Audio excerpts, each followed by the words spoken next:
Après 5 ans de minimalisme, voici mes 50 meilleures leçons et astuces partorcleuses pour une vie simple et épurée.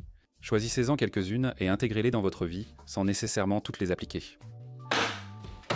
La règle des 2 jours. J'ai appris cela à l'origine de quelqu'un qui était, je crois, dans le podcast de Mathieu Vella, il y a environ 5 ans. Ma règle est de ne jamais sauter plus de 2 jours d'affilée d'entraînement, que j'ai adapté à 3 jours puisque je vais à la salle 3 fois par semaine.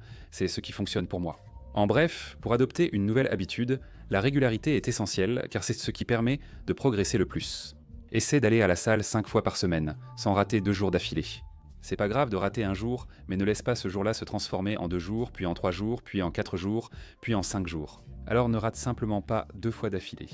Personnellement, je suis la règle des 3 jours. Si je vais à la salle de sport lundi, ce n'est pas grave si je n'y retourne que jeudi ou un autre jour. C'est normal d'être un peu flexible, mais ne laisse pas l'habitude que tu essayes de prendre, qui pourrait améliorer ta vie, échouer. Parce que si tu rates dans plusieurs jours d'affilée, fixe-toi une limite où tu ne manqueras jamais plus de 2 jours ou plus de 3 jours. Voilà comment garder ses habitudes à long terme. La remise à zéro du soir. Je déteste cette lumière. C'est l'une de mes habitudes préférées de tous les temps, que je pratique chaque soir avant d'aller au lit. Débarrasse les assiettes de l'évier, mets-les dans le lave-vaisselle et nettoie-les comme il faut. S'il y a des choses manquées sur le plan de travail, range-les. S'il y a des choses par terre, ramasse-les et range-les. Prends littéralement 5 minutes pour remettre ta maison en ordre, même si ce n'est pas un nettoyage parfait. C'est juste ramasser les choses de base. Ça fait une différence pour le matin suivant et évite que les choses ne deviennent incontrôlables. On a 2 petits-enfants maintenant, donc les choses peuvent devenir folles très rapidement. Et juste 5 minutes de rangement avant d'aller au lit chaque soir, sans jamais laisser la maison en désordre avant de dormir. Nettoyer dès le matin aide à éviter que les choses deviennent incontrôlables et à commencer la journée sans stress. Ça fait une grande différence. La règle de la maison en feu. La plupart des gens n'utilisent qu'environ 20% de leur affaire 80% du temps. De nombreuses études ont montré que cela s'applique à presque tous les aspects de la vie, y compris les vêtements et le temps passé au travail, qui permet de gagner de l'argent. Ces 20% comptent de multiples façons, surtout dans le minimalisme. En faisant le tour de ta maison, tu réaliseras que 20% des objets éparpillés sont ceux que tu utilises le plus souvent. Et si tu te débarrasses simplement de ces 80%, ou au moins d'une partie de ces 80%, tu ne vas probablement même pas remarquer que la plupart de ces objets ont disparu. Donc surtout quand j'ai commencé mon parcours, honnêtement, je cherchais ces 80% d'affaires que j'utilisais à peine, et je me suis débarrassé de la plupart de ces choses-là. Ainsi, j'utilise presque tout ce que je possède. Cela m'apporte un service, une valeur, me fait gagner du temps, me rend plus heureux et facilite ma vie. Pour le reste, ce sont juste des affaires. Je les laisse partir selon la règle des 20-20. En résumé, si tu peux remplacer un objet pour moins de $20 en moins de 20 minutes, laisse-le partir sans pour autant être gaspilleur. Mais si tu as 27 tasses et que tu n'en as pas utilisé la plupart depuis 6 mois ou 1 an, mais parfois quand tu reçois 27 personnes chez toi, toutes ces tasses sont nécessaires. Peu importe, oublie ça. Ça rend beaucoup de décisions beaucoup plus faciles quand tu fais du tri de simplement laisser partir. Je ne connais même pas 27 personnes. Je pense littéralement que je ne connais pas 27 personnes. La boîte est l'une de mes choses préférées. Je le fais depuis des années et j'en ai toujours une à portée de main, presque en permanence. Lors d'une promenade dans la maison, si on trouve quelque chose qui correspond à certaines règles et qu'on souhaite s'en débarrasser sans faire de tri, on veut simplement que ça sorte de la maison. Ça va simplement dans la boîte et puis, une fois par mois, une fois toutes les 2 semaines, peu importe, on prend la boîte, on la donne et on recommence le cycle. Cela permet d'avoir un flux constant d'objets inutilisés qui sortent de la maison, évitant ainsi l'encombrement. Et d'avoir plein de trucs inutiles autour de nous qu'on n'utilise pas. Investissez différemment. C'est le pire cadrage que j'ai jamais eu de ma vie. On fera avec, car j'adopte le minimalisme et tente de me focaliser sur l'essentiel, qui se résume à peu de choses. On a cessé d'investir dans des objets, en particulier pour les anniversaires, Noël et les occasions similaires. Et à la place, on a commencé à investir dans la liberté et aussi dans les expériences. Au lieu de dépenser notre argent dans des choses, on essaie d'investir pour gagner en liberté ou de s'offrir des souvenirs et des expériences. Comme voyager. Très souvent, on peut le faire à moindre coût, il n'est pas nécessaire de dépenser beaucoup pour en profiter. Allez au parc, promenez-vous ou faites des activités en plein air, au lieu de faire du shopping ou de dépenser de l'argent. Très souvent, l'option gratuite, économique ou expérience sera presque toujours la meilleure. Offrir des vêtements ou des expériences partagées plutôt que des objets, notamment à Noël, pour privilégier les moments ensemble. On leur offre une carte cadeau pour qu'ils puissent vraiment faire quelque chose, au lieu de leur donner des trucs inutiles qu'ils vont jeter dans quelques mois. Ayez une règle à la maison. En somme, dans votre maison, chaque chose doit avoir sa place attitrée. C'est aussi simple que cela. Ça semble facile, mais souvent il y a des choses maintenant qui n'ont pas de place et qui finissent par traîner n'importe où. Par exemple, il y a en fait 2 boîtes que nous avons en ce moment. On se dit, je ne sais pas quoi faire de ces affaires, mais il faut qu'on les garde, il faut qu'on les range. Donc je ne sais pas quoi en faire, mais je vais trouver une solution. J'ai une règle à la maison, chaque chose à sa place. La tasse à café a un endroit dédié, ainsi elle ne reste pas sur le comptoir ou les étagères. Mes clés, mon portefeuille, les jouets des enfants, tout a une place qui lui est propre, comme ça rien ne traîne partout. Parce que très souvent j'ai remarqué que je laissais traîner des trucs simplement parce que je ne savais pas quoi en faire. Si c'est ton cas, prends le temps de vraiment attribuer une place à chaque chose que tu possèdes. Les objets cesseront de traîner comme par enchantement, car tu pourras les ranger à leur place. Travaille plus intelligemment, pas plus dur. Quand j'ai commencé à automatiser autant de choses que possible dans ma vie et à apprendre à utiliser des outils pour me faire gagner du temps, j'ai commencé à économiser une quantité folle de temps. Parce que j'ai toujours pensé que, genre, il fallait travailler plus dur, travailler plus dur, travailler plus dur, que ça allait résoudre tous mes problèmes. C'est totalement faux. Il s'avère qu'environ 20% des efforts mènent à environ 80% des résultats illustrant la règle du 80-20. De plus, de nombreuses chances et la chose nous font perdre notre temps. J'ai donc automatisé toutes mes factures et autant de tâches que possible dans mon travail. J'apprends à utiliser les nouveaux outils d'intelligence artificielle dès leur sortie et m'efforce de rester à jour. Ces outils peuvent bientôt vous faire gagner un temps précieux dans votre travail, surtout si vous êtes travailleur indépendant ou avez une entreprise. L'essentiel, c'est que les choses soient faites, pas la manière dont elles le sont. Parfaitement de A, B, C, D, E, X, D. Soit tant qu'on arrive à G, peu importe comment on y est arrivé. Et ça, c'est vraiment important. Je me concentre sur la recherche de moyens d'économiser un maximum de temps sur des choses sans aucune importance. Je refuse d'y penser ou de le faire simplement par habitude. Il faut travailler intelligemment, pas durement. C'est une question de choix et de compromis. Il y a une chose qui m'est vraiment restée longtemps, c'est que chaque fois que tu dis oui à quelque chose, tu dis non à autre chose. Dire oui à une banane pourrait signifier dire non au beurre de cacahuète. Mais parfois on prend simplement ce qui est devant nous, on fait juste ce qui nous est présenté. Donc j'ai vraiment travaillé consciemment à être très sélectif avec ce à quoi je dis oui.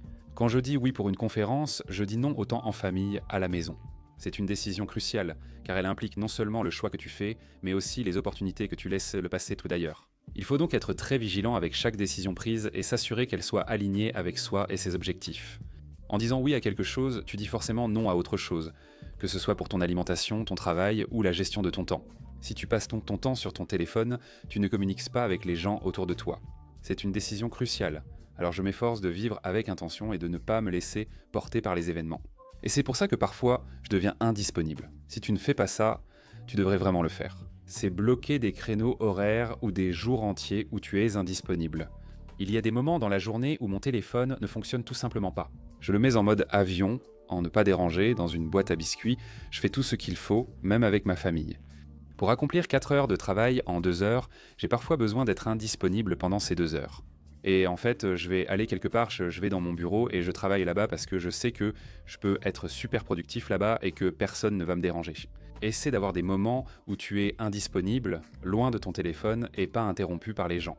Tu peux accomplir un travail significatif, que ce soit de l'exercice, réfléchir pour désencombrer ton esprit ou réaliser quelque chose. Planifier des moments d'indisponibilité change la vie. Le multitâche peut réduire la productivité jusqu'à 40%. Cela s'applique non seulement aux multitâches, mais aussi au fait d'avoir de multiples objectifs et de tenter d'accomplir beaucoup simultanément.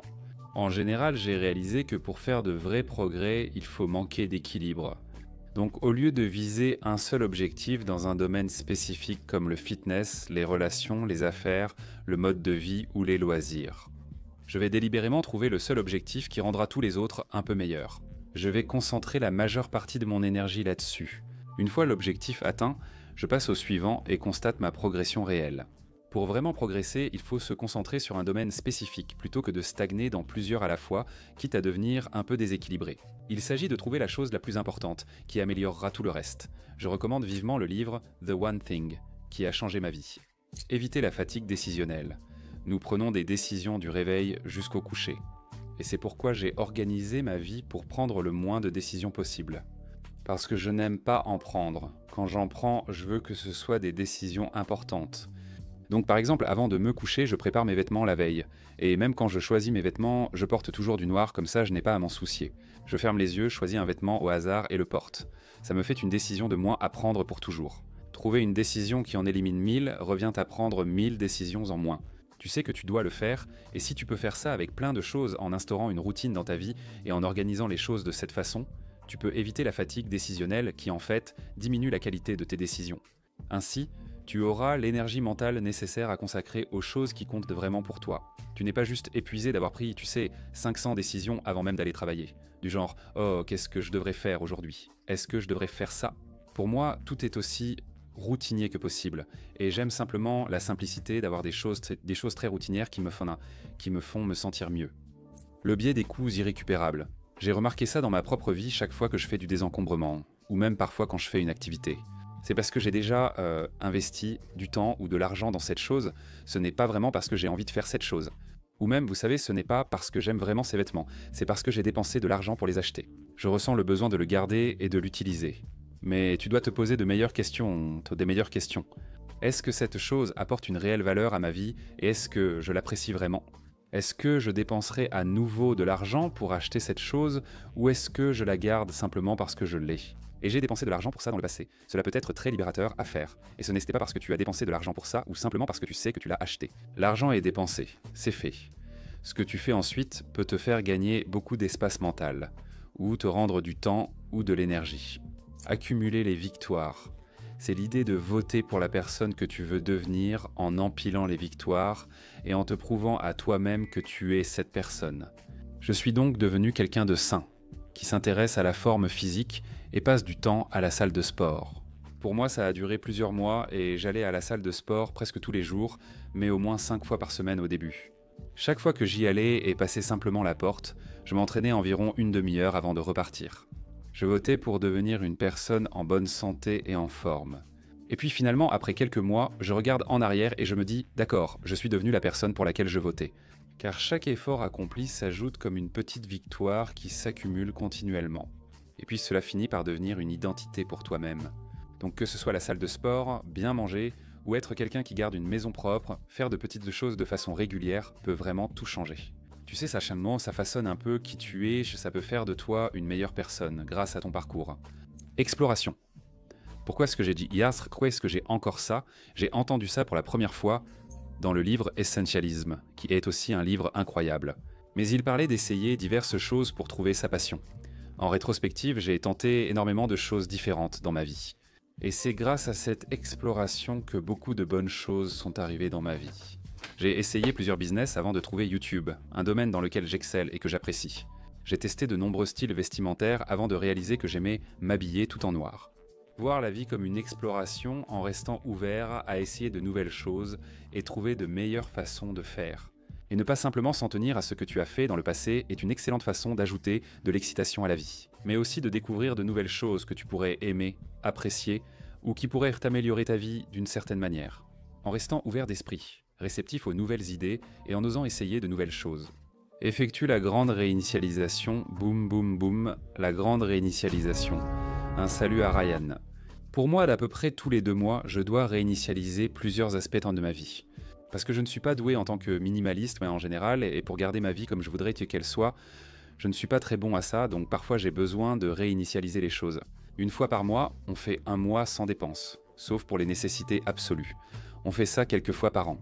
Pas de vêtements, rien en ligne, juste la nourriture, l'électricité et ce genre de choses, ce qui permet aussi d'économiser de l'argent. Mais j'ai aussi parfois besoin de faire une pause avec la technologie et les activités que je fais, notamment lorsque je travaille trop. Je dois réorganiser une pièce entière ou même toute ma maison. C'est d'ailleurs ce que je viens de faire durant 1 mois. J'ai documenté une partie du processus, noté certaines actions réalisées et créé un défi de remise à zéro sur 30 jours à relever. Si vous voulez suivre le processus et remettre votre vie en ordre, la retrouver comme vous le souhaitez, c'est totalement gratuit, je vous laisserai le lien ci-dessous. Si vous n'avez pas récemment remis à zéro plusieurs aspects de votre vie, non seulement c'est amusant à faire, mais en plus vous vous sentirez beaucoup plus léger après. On a peur d'être seul, de ne pas écouter de musique ou de podcast, ou de ne pas envoyer de message à un ami comme si on ratait trop quelque chose. Mais une fois que vous commencez à vraiment apprécier le temps passé seul, à être à l'aise avec les moments de calme et le temps pour soi, sans trop en faire. Quand j'ai commencé à faire ça, ça a vraiment permis à mon cerveau de se détendre et ça a libéré beaucoup de stress dans ma vie. Ce qui m'amène à limiter les réseaux sociaux. Si vous vous sentez seul ou anxieux, limiter les réseaux sociaux peut vraiment tout changer. Il y a même des recherches à ce sujet, si jamais je remarque que je passe trop de temps sur les réseaux sociaux. J'essaye de faire une petite remise à zéro à ce niveau, et je ne l'ai jamais regretté. Supprimer Instagram pendant 1 semaine ne vous fera rien manquer. Mais si ce n'est pas les réseaux sociaux et que ce sont juste les écrans en général, essayez de planifier votre temps d'écran. Que ce soit en autorisant la télévision à être allumée qu'à certains moments de la journée, ou en autorisant les téléphones que dans certaines pièces ou à certains horaires, cela peut booster votre productivité et votre bonheur sans trop d'efforts. Adonnez-vous à des loisirs de qualité. J'ai récemment arrêté les jeux vidéo et la télévision, les remplaçant par plus d'exercices, de sport, de sorties entre amis et de bricolage. Bien que parfois il soit plus difficile de débuter ces activités, je me sens toujours mieux après coup. Rester assis 1 heure sur le canapé à ne rien faire, c'est bien de le faire de temps en temps. Mais si cela devient une habitude quotidienne de passer 3 heures par jour sur le canapé, essaie de remplacer ce temps en apprenant une nouvelle langue, en jouant de la guitare ou en construisant quelque chose. C'est bien plus amusant. Gère ton attention, pas juste ton temps. La règle des 90 a vraiment changé ma vie. C'est comme la version extrême de la règle du 80-20, un concept mentionné dans l'essentialisme. Si ce n'est pas à 90% ou plus, je dis non. Si ce n'est pas un grand oui, c'est non. J'applique ce principe à tout, que ce soit un engagement, les vêtements que je porte ou achète, et même la nourriture. Si ce n'est pas à 90 ou plus, je vais m'en débarrasser ou ne pas l'intégrer dans ma vie. Ce qui est populaire est mauvais. En général, si je vois beaucoup de publicité pour un produit, ou si c'est tendance d'acheter quelque chose, comme pendant le Black Friday, je pars du principe que c'est à éviter. Même si la majorité des gens sortent faire du shopping, je n'en ai pas envie. La plupart des Américains sont en surpoids, déprimés, seuls, avec des problèmes de santé et des difficultés financières. Suivre le chemin de la majorité mène souvent à devenir comme elle. J'ai tendance à supposer que ce que tout le monde fait n'est probablement pas le mieux pour moi.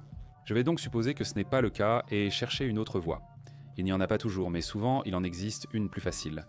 La porte est grande ouverte. L'absence de mise à niveau.